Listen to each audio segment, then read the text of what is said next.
record ya. Oke. Di-record ya? Ya. Oke, mari kita bersatu dalam doa, dalam nama Bapa dan Putra dan Roh Kudus. Amin.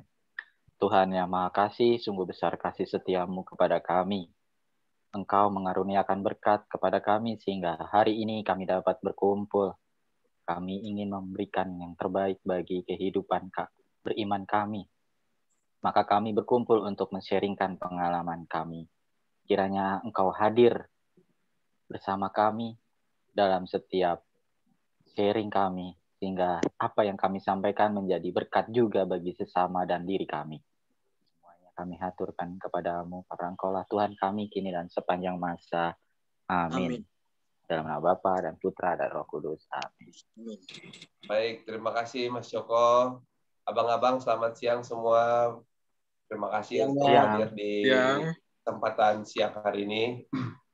Tema utama kita sebenarnya siang hari ini adalah sharing keluarga milenial. Subtemanya cinta kasih Allah dalam keluarga.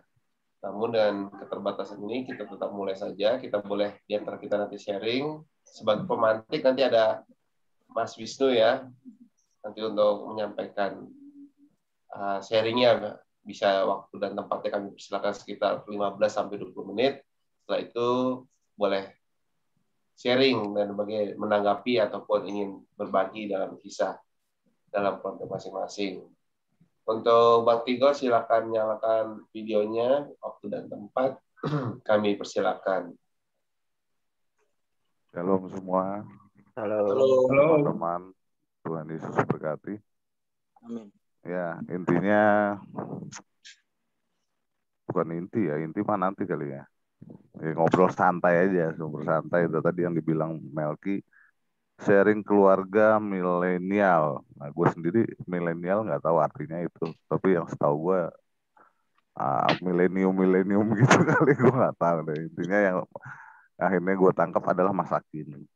Sharing adalah pengalaman yang yang dialami setiap orang, di-sharingkan gitu ya. Entah berupa apa-apa, sharing keluarga. Nah, gue ngelihat ini cinta kasih Allah dalam keluarga, gue bagi kalimat ini menurut pengalaman gue, ada dua yang gue ambil, itu cinta kasih Allah dan keluarga. Gitu. Apakah dalam keluarga ada cinta kasih yang bukan Allah? Gitu? Ada. Itu ada. Banyak kejadian teman-teman kita. Ada yang di luar kita, di kita juga ada yang KDRT, ada yang berpisah. Nah, itu kan begitu. Berarti cinta kasih seperti apa gitu yang mau kita harapkan gitu ya, yang pengalaman gue. Nah, gue langsung menuju setahun terakhir ini aja ya, dimana beberapa tahun sebelumnya, sebelum gue alami cinta kasih Allah ini, mungkin ada teman-teman di sini yang juga ngerasain sama kayak gue gitu, dimana gue galak sama istri, kemudian hanya hal kecil gue lapar, kayak gitu yang pernah gue cerita gitu ya.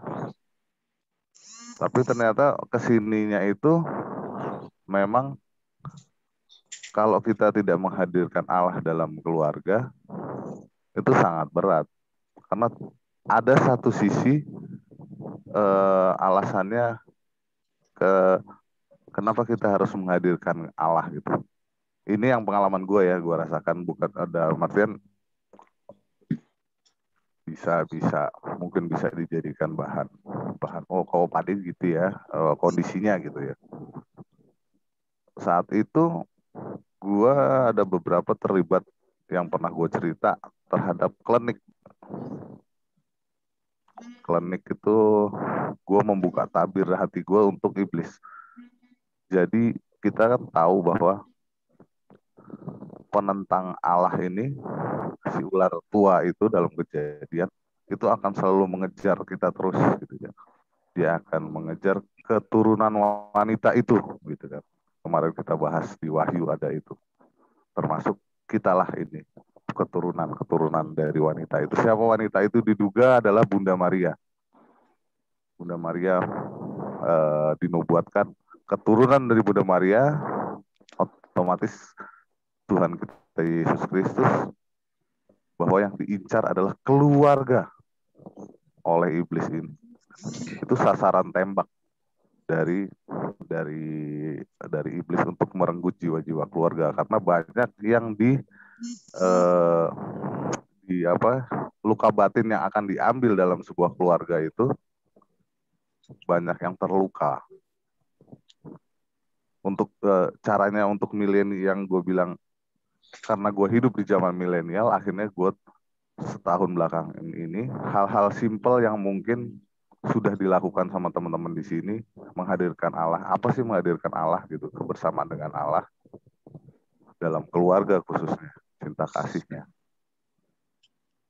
Hal kecil mungkin kalau gue perhatiin yang dilakukan Mas Joko misalnya, ada namanya doa San Angelus, itu didoakan bersama-sama dengan istri ya, istri, oke lah, anak mungkin kalau memang bisa dengan anak silahkan, tapi dia kan punya kegiatan sendiri biasanya gitu. Ya.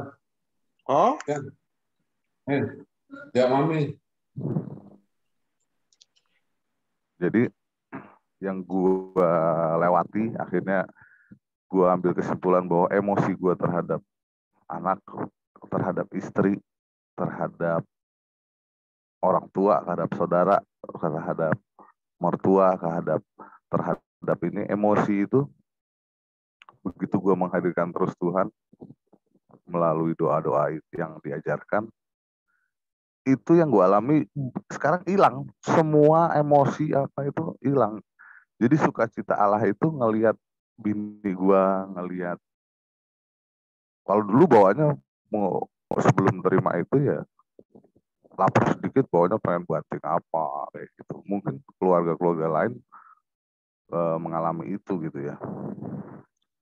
Itu aja sih yang gue rasain sebetulnya. Seperti penghadiran Allah itu yang gue lakukan, itu membuka firman segala macam. Akhirnya gue baca baru-baru setahun ini, dan yang gue rasakan ya akhirnya, kalau dibilang kata meninggalkan itu, untuk meninggalkan keluarga ya, itu tidak terpikir sama sekali. Akhirnya yang gue yakini sekarang bahwa iblis untuk merenggut keluarga gue pergi. Nah, kira-kira itulah gambaran umum gue untuk sharing keluarga milenial secara umum. Kalau gue bilang itu aja, abang-abang, sharing gue, Bang. Baik, terima kasih Mas Wisnu. Ya, sebagai informasi, kalau kita lihat di beberapa informasi data ya, milenial itu kan dikategorikan oleh para ahli dan peneliti itu awal kelahirannya itu sekitar 1980-an dan hingga sampai 2000-an akhir lah. Jadi kategori itulah yang mungkin temanya sebenarnya menarik kalau kita dalami terus. Mungkin abang-abang di sini ada yang di bawah 80-an atau yang di atas bahkan. Dan dalam rentan itulah kita lihat bahwa masa-masa itu menjadi perhatian bagi banyak orang. Mungkin salah satu sumber ini kan Bang Tigor ya, atau Mas Wisnu nih. Nah, mungkin ada lagi dari Mas Joko, Bang Loren, mungkin nanti bisa saling share dan kita bisa saling berbagi. Dalam kesempatan ini kita rekam dulu, nanti akan di-share di medsos, kalaupun jadi nanti kita share di medsos khusus MBPG, kalau enggak nanti di medsos saya untuk sementara. Tapi untuk pemantik, mungkin menjadi pertanyaan buat Bang Tigor dari teman-teman, silakan. Mas Joko mungkin atau Bang Loren ingin. Silakan mau nanya ke narasumber boleh. Nanya apa? Sharing juga boleh. Boleh. Ini sesinya. Nanya boleh. Sharing boleh. Boleh nanya dulu ya. Oh, nanya dulu boleh. Bang Loren. Nah, tadi kan saya dengar tadi Bang Tigor cerita yang masalah klinik itu. Klinik itu maksud pertama saya, apa hubungannya dengan keluarga milenial kita sangkut pautkan dengan tadi kan cerita tadi sharingnya. Kedua, kalau saya lihat, kalau tadi ada informasi bahwa ada Bang Tigor masih memakai klinik, jadi seakan-akan timbul kemarah-marahan, gampang emosi. Nah, apakah ada memang bukan unsur-unsur klinik kali kalau saya bilang itu? Apa mungkin ada unsur-unsur lainnya? Itu yang mungkin pertanyaan saya dulu nih. Tolong dijawab Bang Tigor. Terima kasih. Baik, terima kasih Bang Loren. Ya, Bang Tigor mungkin bisa ditangkap ya, selain pengaruh dari klinik atau iblis itu, apakah ada unsur-unsur lain, misalnya psikologis atau emosional lainnya? Mungkin bisa jadi salah satunya itu. Kira-kira Bang Tigor gimana melihatnya? Mau nampung dulu apa langsung jawab tuh? Itu tampung dulu apa gimana host? Dijawab ya, apa ditampung dulu pertanyaan? Kalau misalnya Bang Tigor mau langsung jawab biar nggak ketutup dengan pertanyaan sebelumnya, atau mau sekaligus nanti kita buka lagi nih kesempatan. Jadi gimana? Terserah Bang Melki mau dijawab apa langsung jawab apa? Oke, mendingan langsung dijawab aja, ntar takut lupa ya. Soalnya takutnya berbeda pertanyaan kedua. Oh iya. Ya udah, pertanyaan yang gua alamin apa? Videonya nyalakan dulu Bang Tigor. Nggak nampak nanti. Klinik lagi. Jadi banyak kandang burung. Nggak apa-apa, itu kan background. Jadi pertama pertanyaannya hubungan klinik dengan yang keluarga milenial itu ya. Jadi keluarga milenial itu kalau yang gue alamin gini, tadi yang sudah dijelaskan apa, ternyata definisi keluarga milenial itu yang tahun 80-an ya. Berarti gue termasuk ya. Nah, terus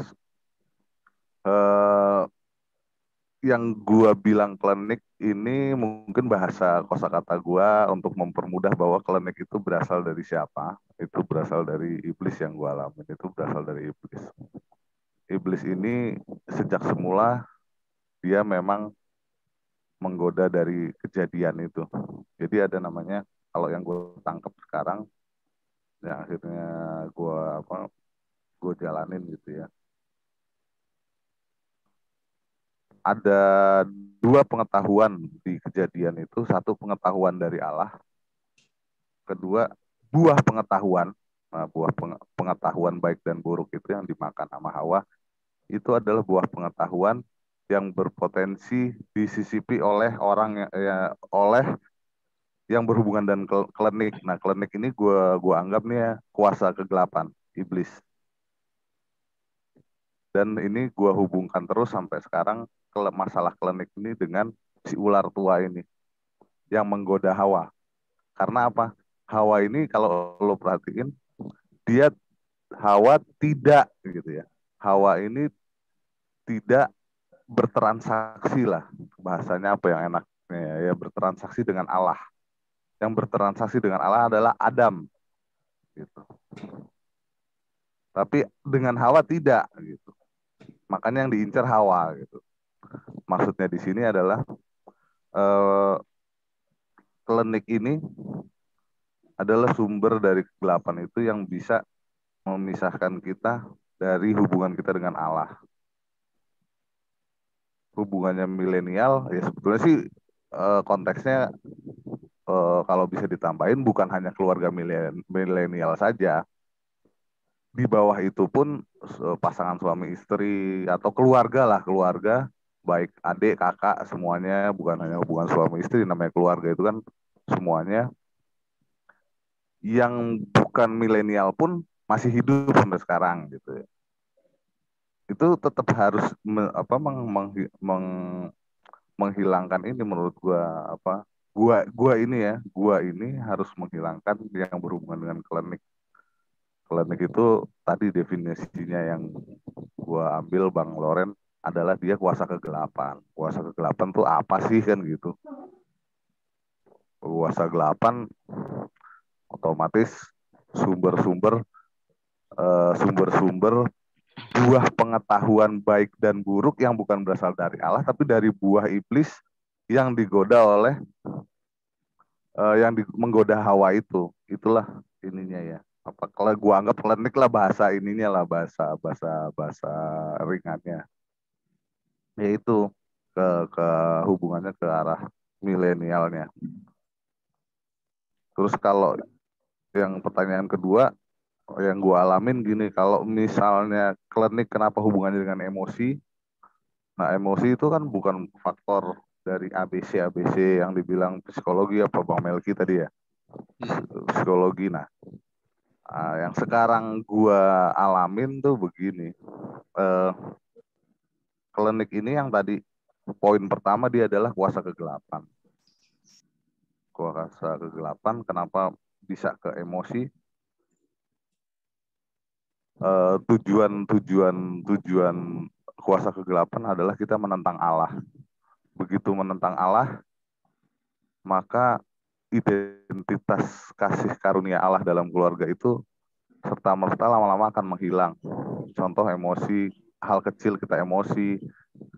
Tujuannya, kalau begitu terus, karena ada nih beberapa teman yang akhirnya pada hal kecil yang harusnya dibicarakan melalui kehadiran Allah, dia jadi berantem, jadi segala macem, akhirnya udahlah gue nyari istri lagi, atau gue cari suami lagi.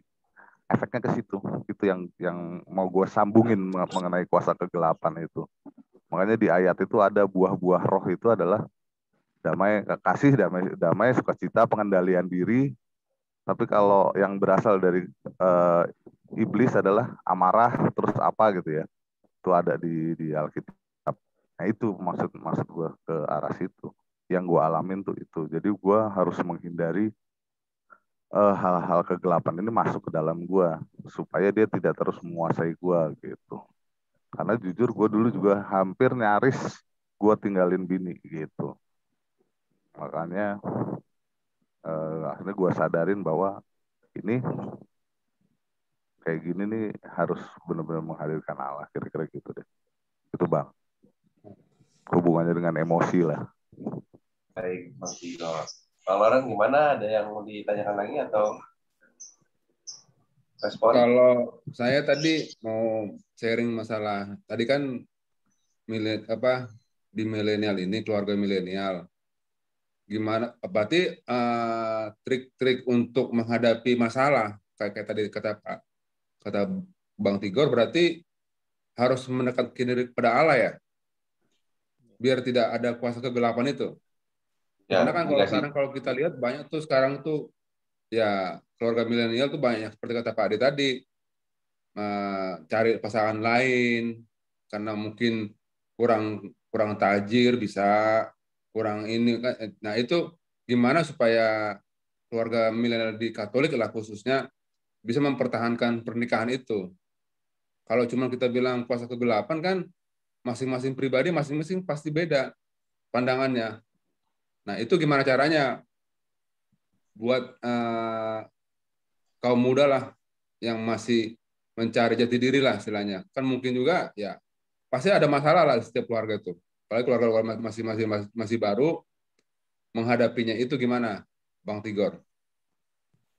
Ya, terima kasih Bang Loren. Lanjut, Bang Tigor, mau direspon? Untuk pertanyaan ketiga ya, aplikasi aplikatif ya. Untuk ini ya, untuk keluarga milenial. Satu sisi yang keluarga yang kalau Jordan udah nikah di sini siapa? Kang tahu sih. Oh, Bang Coki ya, Bang Coki. Jadi kalau mudah-mudahan ini kan direkam ya, mungkin nanti bisa ada yang dengar ya, semoga gitu pengalaman ini. Nah, dari pengalaman gua bisa diambil, bisa boleh tidak oleh yang mungkin nanti akan mendengarkan atau yang ada di sini. Yang gua lakukan pada saat mulai gua sadari bahwa gua harus butuh kehadiran Allah itu, sehingga kuasa kegelapan jauh itu untuk keluarga milenial. Jangan lupa membaca firman dan berdoa. Itu yang gua jalanin gitu ya, gua jalanin. gue jalanin. Kalau sudah membaca firman, minimal gue tahu, walaupun misalnya gue juga nggak jamin gue paham, tapi minimal begitu kita baca firman, maka kuasa kegelapan tahu gue mengundang identitas Allah ke dalam diri gue gitu. Jadi ya doa-doa harian tuh, doa kayak doa Bapak kami.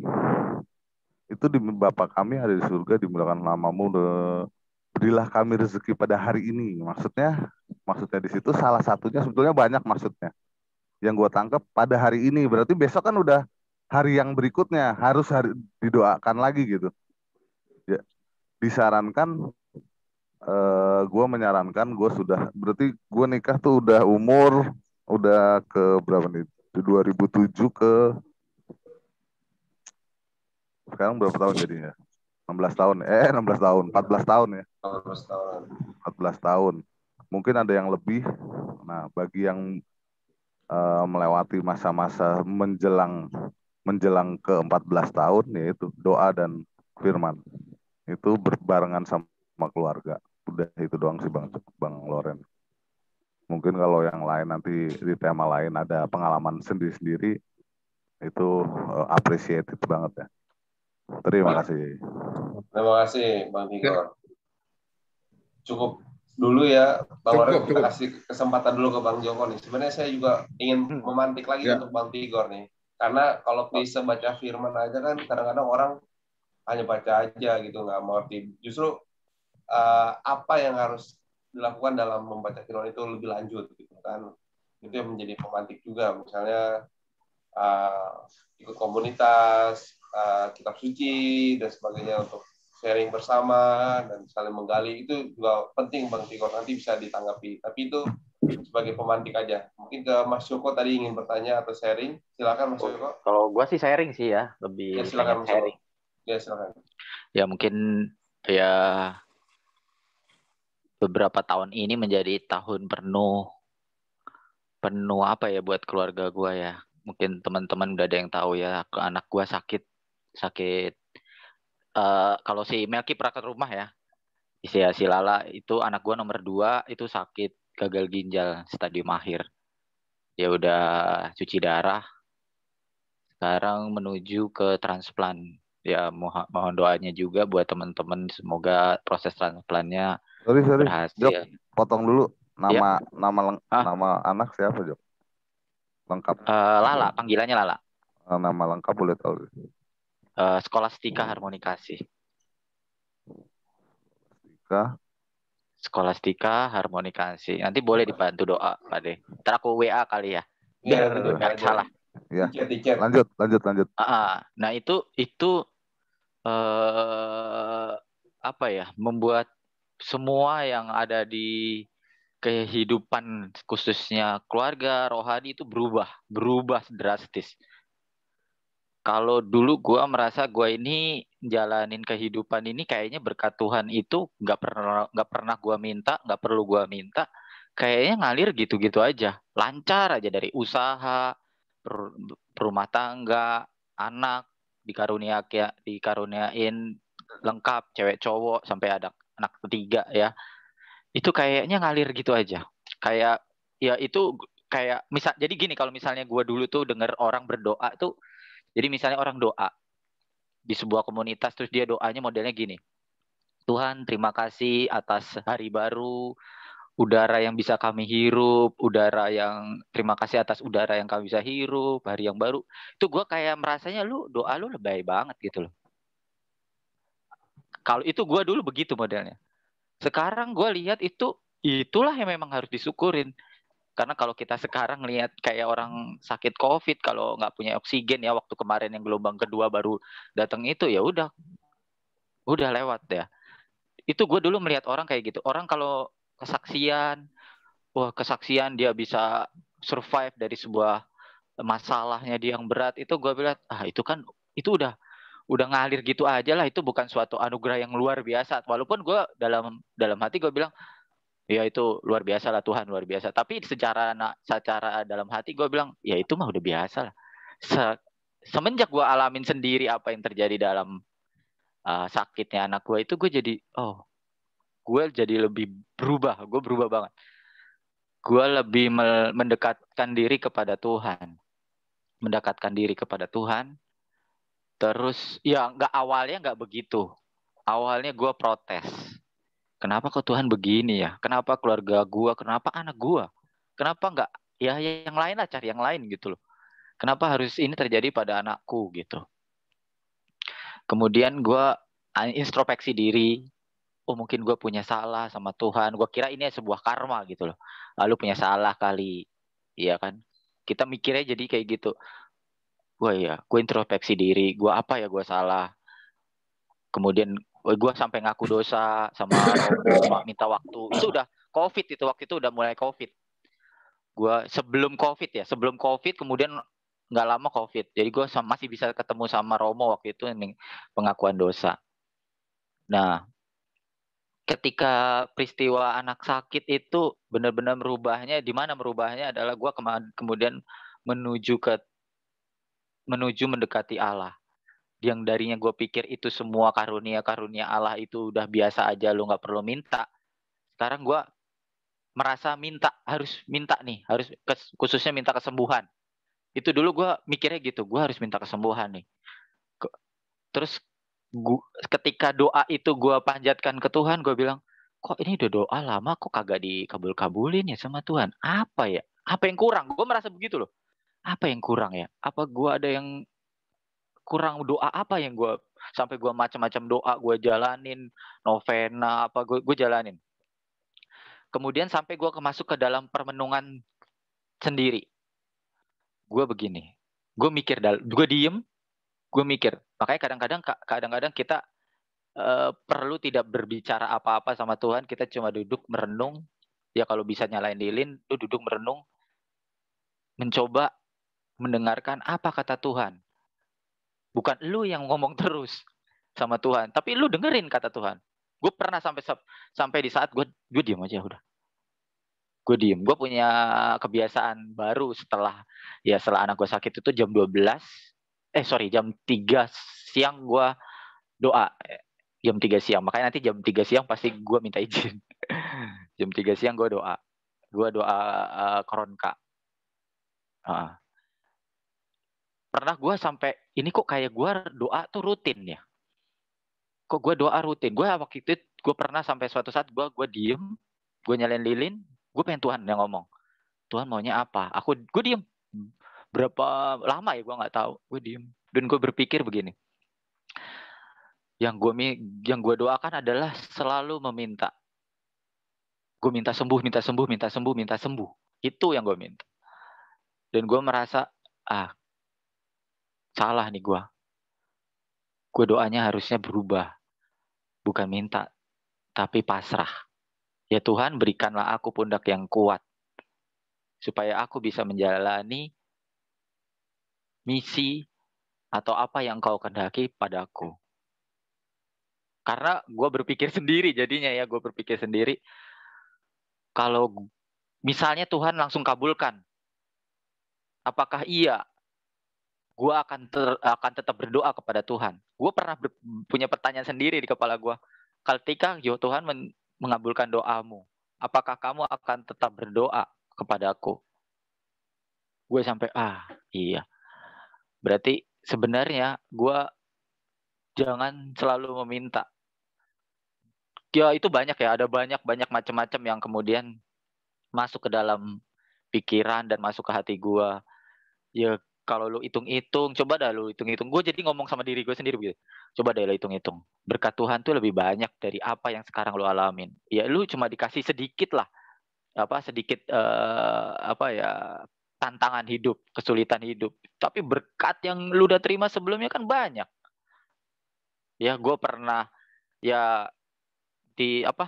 pernah dapat berkat juga ke Yerusalem. Itu gue waktu itu pun gue di Yerusalem sampai bertanya loh sama Tuhan. Tuhan kok Tuhan engkau baik banget ya. Gue nggak pernah minta loh. Tapi engkau kasih. Kok engkau baik banget gitu ya. Tapi itu setelah ke Yerusalem akhir 2019 itu begitu gue sampai ke tanah air di Desember itu anak langsung sakit. Gue nggak tahu apa maksudnya Tuhan, gue juga nggak ngerti ya. Nah, berkaitannya dengan milenial adalah, nah, yang kerennya adalah ketika sekarang PPKM, PSBB, gue mendekati diri sama Tuhan malah lebih gampang. Karena ada YouTube. Sekarang gue setiap pagi misa di Puspa Samadi 6:30 gue ikut itu setiap hari. Gue ada punya ruah, kebetulan ada ruah, gue ikutin dari situ. Setiap hari gue penasaran dengan apa kata Tuhan di hari ini lewat bacaan pertama sampai bacaan Injil. Dan itu gue masukin, Tuhan mau ngomong apa nih sama gue nih hari ini nih di bacaan Injil ini. Terus gue resapin, oh Tuhan pengen ngomong ini ya. Oh iya, gue harus begini ya. Jadi begitulah. Jadi kalau di zaman milenial ini kita terbantu sama YouTube. Misa bisa online ya. Kebetulan sekarang misa udah bisa offline lagi ya. Jadi kita bisa datang ke gereja. Ya kalau di zaman milenial godaan bisa dalam bentuk yang lebih canggih godaan ya. Kalau tadi Pak D kan klinik, kalau sekarang zaman milenial godaan dari luar itu bisa berupa medsos, bisa berupa omongan yang tidak membangun, malam misalnya hoax atau ya macam-macam lah. Gitu. Tapi ada juga sebenarnya teknologi yang membuat kita mendekatkan diri kepada Tuhan. Dan itu yang gue syukuri ada. Ya, kalau termasuk gue ikutin channel Romo ya. Channel Romo Yosef Sutanto. Wah, itu bagus Romo Yosef. Romo Eko Wahyu. Terus ada Romo Hendrikus yang gue pernah sharing tuh di grup. Itu Romo bagus. Romo yang keren lah. Jadi zaman milenial ini godaan lebih bisa masuk lewat teknologi, tapi rahmat Tuhan juga bisa masuk lewat teknologi. Bagaimana kita memandangnya? Bagaimana apa yang mau kita cari? Ya itu dia yang keputusannya tetap di kita. Karena manusia diberi kehendak bebas. Cuma kalau lo mau medsosan terus ya lo bisa ketemunya yang begitu ya, medsosan yang nggak jelas lah ya. Tapi kalau lo medsosannya atau YouTube-nya ada di rohani, ya itu pasti akan membangun iman. Itu sih menurut gua. Thank you. Baik, terima kasih Mas Joko untuk sharing dan juga responnya untuk tema kita sharing keluarga milenial. Dan kembali ke Bang Tigor, gimana? Mungkin sebagai pembicara utama, apakah mau direspon? Tapi memang kalau sharing ya menarik juga nih, karena kalau nanti Mas Joko 14.45 ya, ini 14.41 nih Mas Joko. Bentar lagi mau 2 siang. Nanti bisa dilanjut lagi. Kita jam 3 sih biasanya gue. Jam 3. Jam 3 Teng ya? Oke, berarti masih ada waktu. Kita sambut dulu nih Bang DJ nih, baru masuk nih. Selamat siang, Om. Om Ridus ya? Iya, Om Ridus. Ya sambil dengerin nggak apa-apa, Om Rid.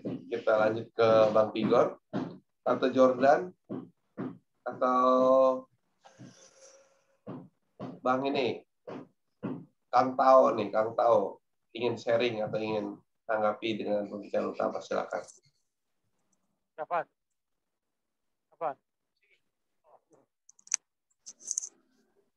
Halo Om Fred, ingin ada yang mau disampaikan atau mau dengar dulu? Oke, menarik ya, Bang Tigor. Gimana? Apa ada respon untuk Mas Joko? Peneguhan atau suatu hal tadi udah minta namanya anaknya ya, anaknya Lala dan dari Skolastika dan nama lengkapnya. Mungkin Bang Tigor ada ingin peneguhan, videonya dinyalakan Bang Tigor. Ya, tadi gue mau coba ini deh, yang tadi lo bilang Melki ya, apakah hanya firman gitu ya? Untuk mendengarkan firman, apakah ada integrasi ke dalam komunitas? Nah, ini gue cerita pengalaman gue ya. Pengalaman gue akhirnya mendengarkan firman lewat bacaan gitu ya. sebetulnya mirip-mirip dengan Pak Joko. Jadi gue mau mendengarkan Tuhan maunya apa sih. Gue mengenal itu lewat sementara ini bukan berarti besok-besok nggak ada gitu ya. Lewat Alkitab yang punya catatan bahwa kok gue baru sekarang gitu, baru kemarin-kemarin ini gue baca Alkitab gitu. Di situ kita mengenal maunya Allah itu lewat Alkitab. Nah, yang kedua itu akhirnya menuntun gue ke integrasi ke dalam komunitas itu yang lo bilang tadi, Melki. Tapi gue pernah dengar juga ada orang yang dikuatkannya cara kerja Roh Kudus ini emang luar biasa, kita nggak tahu gitu ya cara kerja dia. Ada yang lewat komunitas dulu baru dikuatkan, akhirnya dia baru buka-buka bisa ada. Kalau gue buka-buka dulu, kenahan teman itu dulu, akhirnya buka-buka, akhirnya baru gue masuk ke komunitas ini, terutama yang awal-awal tuh apologet di YouTube, gue masuk ke situ.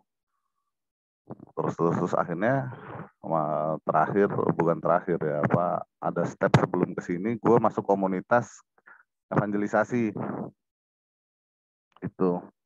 Jadi emang itu pengalaman gue, dan tiap orang pekerjaan Roh Kudus itu bisa macam-macam, itu gue yakin itu bisa lain-lain. Terus kalau untuk Pak Joko mengenai sharingnya itu justru menguatkan gue gitu. Dengan kondisi itu gue juga sendiri kalau gue nggak dengar apa sih Mas Joko ininya kan gitu yang gue dengar lewat sharingnya, itulah fungsi sharing. Jadi kita tahu oh Mas Joko caranya seperti ini, itu menguatkan gue dan gue mau akan tetap jadi kayak misalnya oh Pak Mas Joko kayak gini oh. Jadi intinya memang sharing itu diakui dalam gereja Katolik itu menguatkan, saling menguatkan. Rasul Paulus juga sering mengatakan itu. Hendaknya kita saling meneguhkan. Dan gue udah nggak berani menyangkal itu. Gitu. Padahal kalau dulu ada orang dengar orang sharing gitu ya, apaan sih nah kayak gitu. Akhirnya hilang tuh yang begitu. Kenapa? Pola pikir gue jadi nggak begini. Iman itu bukan untuk diri sendiri. Iman itu sebisa mungkin disebarkan gitu. Ya kalau dulu itu kan iman gue sendiri gitu kan, kayak gitulah dulu konteksnya. Makanya kenapa gue bilang sekarang sharing itu penting, apalagi di komunitas yang udah kita kenal temen gitu ya, yang tidak pun sangat penting. Itu doang sih komentar yang dari Melki mengenai apakah hanya firman Allah dalam Alkitab. Gue bilang sih gue hanya bercerita bahwa gue merasakan itu. Mungkin Roh Kudus bekerja untuk orang lain, Roh Kudus mungkin jalannya beda. Terus kalau mengenai sharingnya Joko, itu luar biasa menurut gue. Sangat luar biasa. Mungkin kalau beberapa tahun yang dulu, mungkin apaan sih Joko kan gitu kali, gue ngomongnya begitu. Nah itu ya. Tapi sekarang luar biasa itu. Itu saling meneguhkan, saling menguatkan. Gitu. Terima kasih, gitu aja deh. Baik, terima kasih Bang Tigor. Ya, memang apa yang disampaikan Bang Tigor, sebenarnya saya kasih kesempatan dulu Bang Tigor. Kalau saya pribadi, ketika Mas Joko sharing itu benar-benar menginspirasi ya, jujur. Saya langsung teringat kitab Ayub, mungkin Mas Joko baru di tahap cobaan yang keberapa gitu loh. Nah, mungkin nanti kalau Ayub mungkin udah lebih dahsyat ya, tapi ada tadi terbersit, wah gila nih Mas Joko, untuk anaknya sendiri aja dia udah sampai segitu loh, apalagi untuk teknologi, apa untuk dia mendengarkan Tuhan, itu udah spiritualitasnya kalau menurut gue sih udah agak tinggi tarafnya untuk tahap doa ya. Karena orang yang mendengarkan itu, kalau biasanya orang adorasi kan memandang dan melihat sakramen Maha Kudus. Nah, Mas Joko justru ingin mendengarkan Tuhan. Gue sebenarnya nggak banyak komen, tapi gue selalu dukung Mas Joko untuk tetap kuat dan semangat. Mungkin tambahannya, kalau Mas Joko yakin Tuhan juga memiliki rahmat dan karyanya dalam teknologi, ya tetap ikutin terus doa penyembuhan, adorasi penyembuhan itu. Ada beberapa kesaksian yang bahkan dalam sarana misa dan teknologi adorasi pun itu tuh tetap berkarya. Kalau Mas Joko menyertai anaknya dan juga Bukan, bahkan ya kalau nggak salah di kitab Injil itu perwira Yairus atau siapa gitu yang justru mendoakan anaknya gitu. Jadi ada kekuatan dari doa si bapak untuk anaknya disembuhkan. Nah itu Mas Joko juga saya lihat ada sisi-sisi itunya, mendoakan untuk anaknya kesembuhannya dan juga mendengarkan yang kalau di Injil itu kan kalau nggak salah perwira di Kapernaum itu dia meminta Yesus untuk menyembuhkan anaknya gitu. Dan karena iman bapaknya inilah anaknya sembuh. Nah itu saya lihat beberapa benang merah yang terinspirasi. Mungkin tetap semangat Mas Joko. Dan mungkin ada juga yang mau disampaikan dari teman-teman, kami persilakan. Mas Joko mungkin ada tanggapan, respon? Silakan.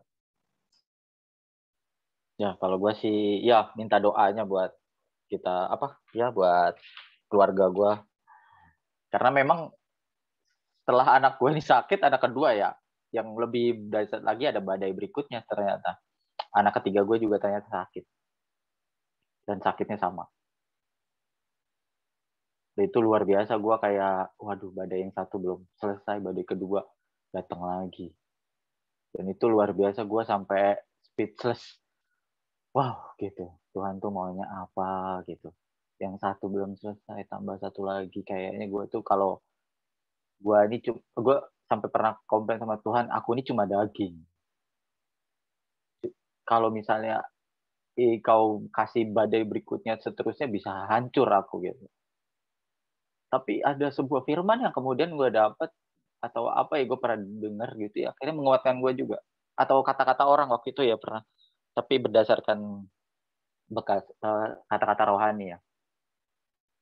Tuhan itu tidak akan memberikan cobaan yang nggak engkau bisa hadapin. Kalau kamu dikasih cobaan seperti ini, Tuhan yakin kamu tuh bisa. Dan pasti ada rencananya. Pasti ada rencananya. Cuma sekarang memang kamu belum mengerti. Cuma nanti kamu pasti ngerti. Jalanin aja. Jalanin aja. Itu yang bisa gue ambil sih. Jadi mungkin kalau teman-teman jadi kayak sekarang gue terlatih untuk ini loh. Sekarang ini gue kayak terlatih untuk bisa lebih empati sama orang. Kalau gue dulu misalnya denger ya orang kayak tadi gue cerita kesaksian atau orang tuh keluarganya ada yang sakit atau orang yang gimana gitu. Kalau dulu gue oh ya udahlah itulah normal lah, situasi yang normal lah, orang meninggal, orang sakit itu normal. Tapi sekarang gue lebih terasa empatinya. Gue jadi kalau orang meninggal itu aduh kayaknya gue ikut merasa kehilangan. Kalau bisa gue nolong sebisa gue nolong, misalnya ada orang sakit, kalau gue bisa nolong sebisa apapun yang gue bisa tolong, misalnya minimal gue doa aja untuk dia, itu udah luar biasa. Berubahnya gue tuh kayak gitu. Kalau dulu gue nggak kayak gitu, tapi sekarang gue kayak lebih, ya orang mungkin akan bilang dulu ada kata-kata lu nggak akan bisa merasakan penderitaan orang kalau lu sendiri belum merasakan penderitaan itu. Jadi sekarang kita nggak bisa ngomong sama Tuhan, Tuhan engkau bisa ngomong begitu ya, lu bisa ngasih penderitaan gua karena lu belum pernah ngerasain penderitaan. Nggak bisa. Tuhan pernah merasakan penderitaan di atas kayu salib. Jadi sekarang kita ya belajarlah, jadi banyak belajar gue dengan kehidupan, dengan Alkitab yang gua sekarang gua melihat Alkitab itu bukan bukan kalau dulu gue melihat Alkitab itu sebuah buku yang ya itu rutinitas saja lah sebagai orang Kristen lah, buku panduan biasa. Kalau sekarang gue lihat itulah sumbernya Tuhan pengen apa sama gue, di situ adanya. Itu dia. Sip. Terima kasih. Baik, Mas Joko. Terima kasih. Ada lagi dari Bang Loren nih atau Om Prit punya kesaksian sebagai keluarga, dan ini Bang Kang Tao nih, Mas Coki, kalau ada dengar silakan berbagi. Karena memang menarik nih, berkaitan dengan milenial banyak tantangannya ya. Tadi klinik itu kan perdukunan ya, aktivitas perdukunan yang percaya pada hal-hal yang gaib-gaib dan gitu. Mungkin nanti Bang Tigor bisa memperjelas lagi bagaimana sampai akhirnya cinta kasih Allah itu mengalahkan kuasa jahat itu gitu Bang Tigor. Karena bagi milenial sendiri jujur aja kan, karena gue juga milenial, itu tantangan untuk dalam keluarga kan pasti ada tantangannya masing-masing. Mungkin skupnya ini setiap keluarga beda-beda. Nah kalau keluarga gue sendiri ya karena masih ya baru seumur jagung lah, masih belum terlalu banyak asam garamnya, tapi kalau gue lebih arah gimana komunikasi sama istri gitu, itu yang dalam proses pergumulan yang harus diperbaiki dan terus menerus. Karena Bang Tigor kalau perlu disimak nanti apa yang perlu ditanggapi, mungkin bagaimana misalnya membangun komunikasi bersama istri gitu, komunikasi bersama pasangan. Karena kadang-kadang hal-hal sepele pun menjadi keributan gitu, atau kadang-kadang bikin marah atau kesel. Mungkin kalau gue sendiri belum ada tempat yang pas untuk sharing gitu. Mungkin karena situasi tema kita siang hari ini mungkin bisa sharing mungkin Mas Suko atau Bang Loren atau Bang Coki atau Om Frit. Salah satunya itu dari saya sebagai pemantik untuk diskusi selanjutnya. Nah, nanti jam 3 kita break, nanti rekamannya diputus, nanti dilanjut lagi sekitar 3.15 lah, atau 3.10 nanti. Mungkin itu dulu Bang Tigor, Mas Suko dan kawan-kawan, bisa direspon komunikasi dalam keluarga itu. Gue izin dulu ya, Mas. Izin. Ya, silakan Mas Suko. Nanti mau jam 3. Ya. Gimana Bang Tigor? Gimana? Coba yang lain dulu. Jordan, Kang Tao, Bang Loren. Ya, jadi kita lanjutkan berkaitan dengan tadi sharing dan tanggapan, mungkin bagaimana komunikasi bersama pasangan, terus bagaimana juga menghadirkan cinta kasih Allah dalam keluarga itu perlu diperdalam dan dikembangkan. Pak De, gimana menurut Pak De? Silakan Pak De. Ya sudah, ini langsung gue ngomong ya, jatah gue. Iya. Jatah gue. Apa ya? Apa kurang kali ya tadi pengalaman pribadi, apa sharingnya gue gitu ya. Untuk jadi nanti begini, begitu kita mendatangkan Allah melalui yang tadi gue bilang firman, kemudian berdoa, ngajak pasangan istri, itu nanti lama-lama terkikis yang namanya, gue sih apa di itu apa ayat ya yang bisa diinin ya, sebentar ya. Coba saya ya sebentar.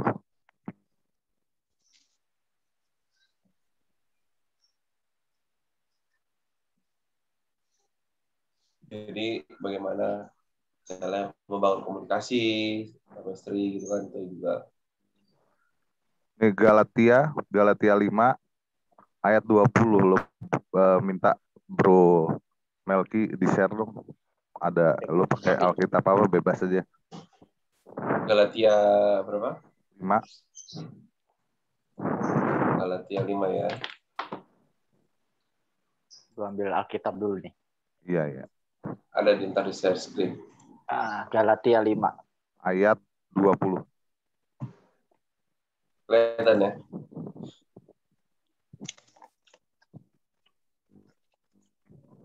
Penyembahan berhala. Penyembahan berhala awalnya. Ya, yang itu berarti dari 19 ya tadi. Tadi mana tadi? Oh, lo gedein ya? Iya. Ya, ini gimana nih cara kecilin?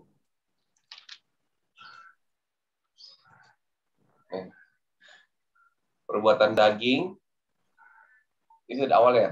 Galatia 5 ayat 19. Perbuatan daging telah nyata, yaitu percabulan, kecemaran, hawa nafsu, penyembahan berhala, sihir, perseteruan, perselisihan, iri hati, amarah, kepentingan diri sendiri, percideraan, roh pemecah. Nah, mereka ini satu kesatuan usaha iblis untuk mengambil jiwa-jiwa kalau menurut gua gitu ya.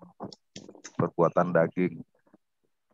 Nah, dengan menghadirkan Allah melalui baca firman, itu kita minimal menghantam yang ini nih, apa yang dibilang Rasul Paulus ini, kayak penyembahan berhala, itu dengan sendirinya gue klinik, gue tendang gitu. Bukan gue tendang, ketendang lah. sihir. Karena gue sempet tuh masalah sihir tuh kan di situ di ayat 19 tuh. Sihir itu gue pernah bilang sama bini, apa saya ini ya mendalami ini ya apa kebatinan gitu kan. Maksudnya ilmu-ilmu gitu. Itu nyari seperti itu gitu ya. Terus penyembahan berhala ya itu tadi. Penyembahan berhala gue bukan minta sama Tuhan tapi itu. Kemudian ntar efeknya begitu kita seperti nyembah berhala segala macam, terus ada roh pemecah di situ kan, roh pemecah amarah. Nah amarah itu bisa mengakibatkan pemecah. Untuk menghindari amarah, itu benar-benar firman doa kayak gitu. Terus firman itu siapa sih kan gitu kan pertanyaan. Terus firman itu adalah Kristus, itu yang gue jalanin sekarang. Akhirnya gue rasain sendiri, gue amarah tuh kan kebayang amarah waktu saat itu gitu ya. Saat itu tuh setahun yang lalu itu apa aja bisa marah gitu. Tapi lama-lama berkurang. Ini yang gue alami dalam keluarga. Jadi gue ke kakak kayak gimana, ke adik apa, ke istri gimana, ke anak gimana, ke orang, ke mertua gimana, ke orang tua gimana, itu berasa sendiri kalau emang Allah itu kita masukin terus melalui firman itu. Kalau sudah masuk firman itu adalah nanti kan Kristus sendiri, Roh Kudus itu yang bekerja. Nah, Roh Kudus masuknya ke sini nih. Ntar bukain lagi.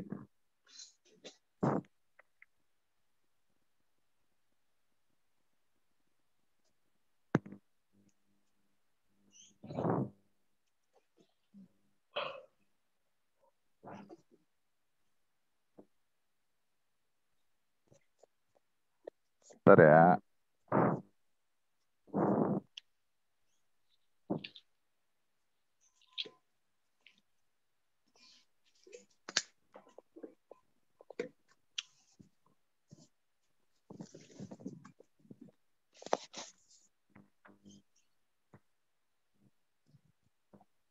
Oh, ada yang apa nggak ya? Yang apa buah roh itu yang amarah?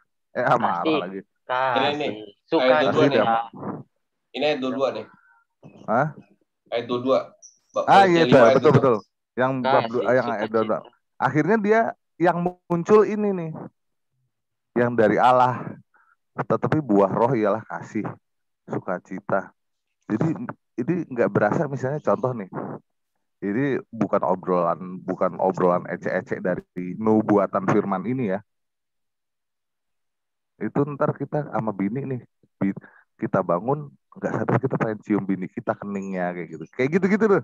Ini nggak berasa, itu hal sederhana tapi inilah buah roh. Itu bukan ecek-ecek ini ayat ini. Itu yang gue alamin. Tapi kita datengin kerajaan Allah dulu, baru nanti akan tambahkan bagimu ya apa ya, inilah roh kasih, sukacita, damai sejahtera, kesabaran, kemurahan, kebaikan, kesetiaan, jadi begitu. Nah sumber untuk nah iblis ini kan lewat tadi itu penyembahan berhala apa segala macam, ini menghapus yang ayat ini, dia akan mengambil jiwa-jiwa itu gitu. Gitulah kira-kira. Jadi kalau hubungannya dengan keluarga, sebetulnya bukan keluarga milenial aja, keluarga lain-lain juga yang di bawah milenial mempraktek. Rata-rata sih kalau yang sampai awet sih biasanya mereka sudah pada tahap ini gitu. Dimana kalau contoh misalnya bini ngomel, itu bantalnya taruh yang benar, kita mas senyum aja, kayak gitu, ntar efeknya beda gitu, kayak gitu deh. Itu yang pengalaman yang gue ini ya. Karena kalau kita kan jatuhnya kepala, seperti Kristus adalah kepala gereja. Ya, kepalanya ini harus tenang gitu ya. Karena kalau istri itu adalah berasal diambil dari dalam kita kan gitu. Jadi ikut sama kepala aja, udah sabar gitu. Kita yang ngomong begitu, jangan begitu kita begitu ikut emosi tanpa kehadiran Allah, udah pasti yang tadi Galatia 5 ayat 19-20-nya itu amarah apa segala macam nongol itu. Udah emang nubuatan. Gitu loh Bang Melki. Kalau sisanya silahkan dalami sendiri sebetulnya. Baik, terima kasih Bang Tigor. Gimana dari Jordan, dari Om Prit atau Bang Coki, Mas Joko, ada lagi? Kita sudah hampir 1,5 jam ya untuk ininya, untuk sesi ini.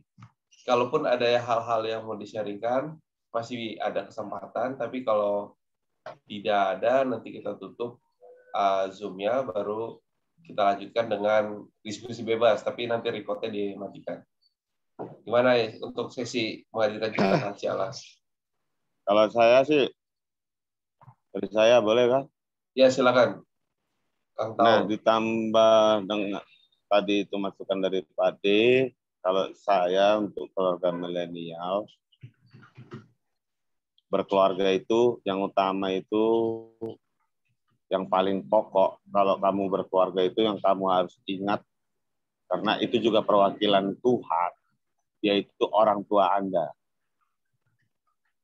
Tirulah orang tua Anda. Jadi kalau orang tuamu berkeluarga seperti apa, itulah salah satu yang ditujukan Tuhan nyata di dunia ini.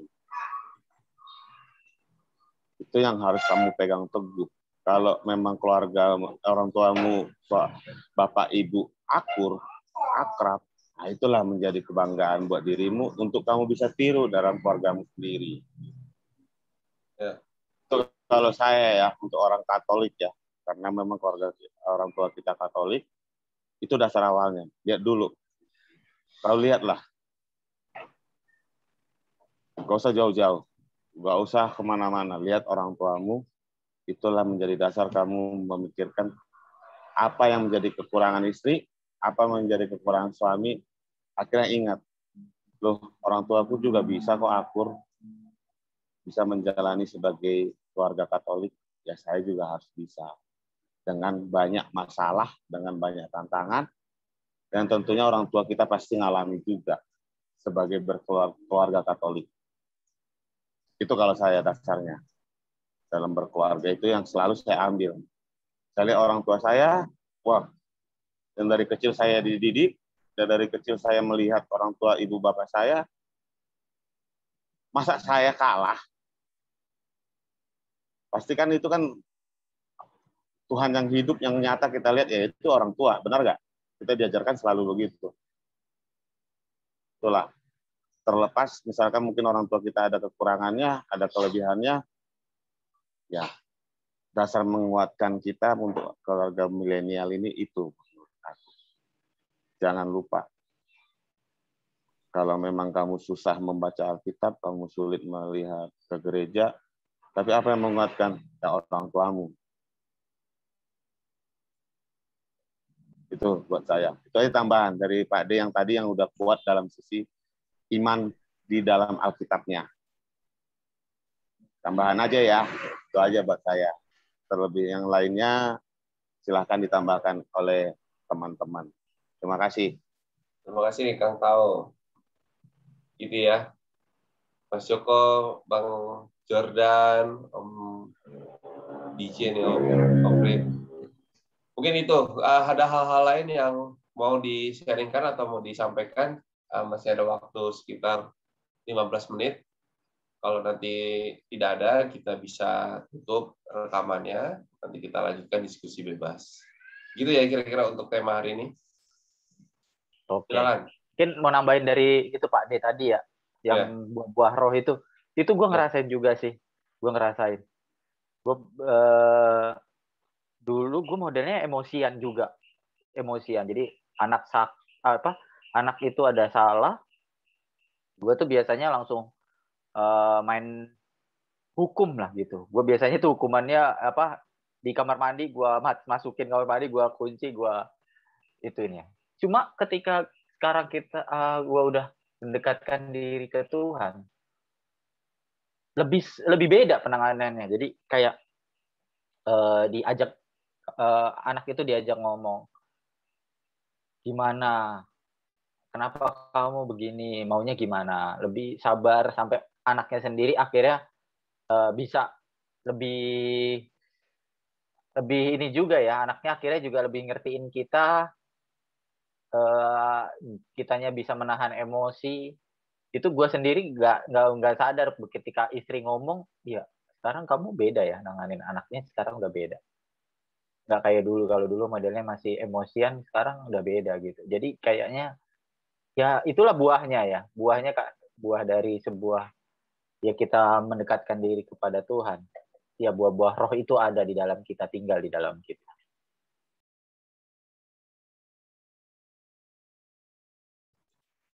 Baik, terima kasih Mas. Terima kasih Mas Joko untuk sharingnya buah-buah roh itu ya. Ada lagi Om Fred, 1-2 kata mungkin yang mau disampaikan? Jordan, ada yang mau disampaikan? Kalau tidak ada, nggak Mel, terima kasih pas. Ya kalau nggak ada, nanti pimpin doa ya Bang Jordan ya. Gak ada penutup, gue mardo penutup lu ah. Enak aja lo asal tunjuk lu. Ya, nanti kita tutup dengan doa spontan saja ya, masing-masing. Ntar kita akhiri dengan doa masing-masing. Jangan ketawa lu, Mel. Oke. Terima kasih Bang Tigor sebagai pembicara utama yang sudah sharing dalam kesempatan siang hari ini. Dan terima kasih juga untuk teman-teman yang sudah hadir pada siang hari ini. Sebenarnya ini menjadi obrolan yang menarik. Nanti kita akan lanjutkan di off the record ya, yang kita tidak rekam. Untuk itu, kesimpulannya tidak ada. Ada beberapa hal memang yang paling penting adalah menghadirkan kasih Allah itu dalam pimpinan Roh Kudus, lalu membaca firman atau sabda Tuhan, lalu memohon juga karunia buah-buah roh, dan hal-hal lainnya bisa nanti disebutkan masing-masing. Untuk itu, kita apresiasi dulu untuk kehadiran kita masing-masing, dan khususnya untuk Bang Tigor. Silakan memberikan resen atau apapun. Kita ucapkan terima kasih untuk kesempatan siang hari ini. Dan sebelum saya tutup, ada beberapa pengumuman. Nanti setelah ini kita akan lanjutkan dengan diskusi bebas sampai sore, boleh. Terus untuk teman-teman yang nanti mendengarkan rekaman ini, jangan ketinggalan untuk selalu ikut terlibat dalam Zoom orang muda ya, khususnya kita semua ini. Dan buat kita untuk tetap jaga kesehatan, patuhi prokes, tetap semangat untuk menjalani hari-harinya. Akhir kata dari saya, mari kita tutup dengan doa singkat. Dalam nama Bapa dan Putra dan Roh Kudus. Amin. Kemuliaan kepada Bapa dan Putra dan Roh Kudus, seperti pada permulaan, sekarang, selalu, dan sepanjang segala abad. Amin. Dalam nama Bapa, Putra, dan Roh Kudus. Amin. Baik, terima kasih.